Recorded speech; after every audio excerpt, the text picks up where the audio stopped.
How do you read enjambed lines naturally? Imagine you're listening to a story or a song and it flows smoothly without you feeling like you're stopping at each line. That's the key to reading enjambed lines naturally.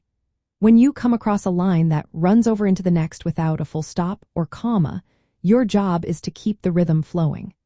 Think of it like talking in a normal conversation. Your voice doesn't pause at every sentence break unless there's a punctuation mark telling you to do so. Instead, you carry on, letting the meaning spill over from one line to the next. Start by noticing that enjambment happens when a sentence or idea isn't finished at the end of a line.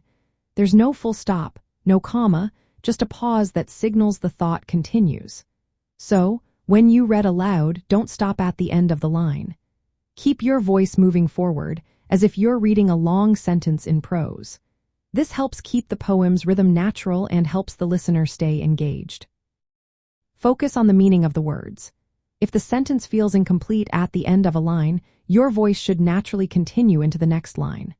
For example, if the poem says, "The sun dips low beyond the hills and shadows stretch their fingers long," you should read it as one continuous thought.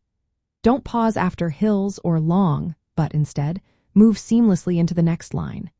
This way, the flow mimics how we speak in everyday life. Another thing to keep in mind is rhythm and emphasis. Sometimes poets use enjambment to surprise you or highlight a particular word. When reading aloud, you might slightly emphasize the last word of a line to show its importance, but avoid a full stop. Instead, let your voice rise or fall naturally, matching the poem's mood. Enjambment can also create tension or ambiguity. It makes you wonder what's coming next, so your reading should reflect that subtle suspense. When you see a line that's cut off, your voice can pause just a little longer before continuing to build that feeling. Practicing this is simple. Treat the line break as a pause only if punctuation demands it. Otherwise, keep the flow going. Think of the poem as a story that's unfolding across multiple lines, not separate sentences. This approach helps you preserve the poet's rhythm and emotional tone.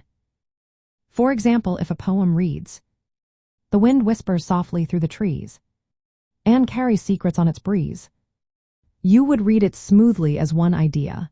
Don't stop after trees, but keep going into "and carries secrets" to keep the natural flow. Your voice should mirror the way we naturally speak when sharing stories or thoughts. Understanding how poets use enjambment is about recognizing their intention to control rhythm, create surprise, or emphasize certain words. When you read lines that run over naturally, you're allowing those effects to come through clearly. It makes the poem more alive and engaging. So, to sum up, reading enjambed lines naturally means you don't treat line breaks as full stops.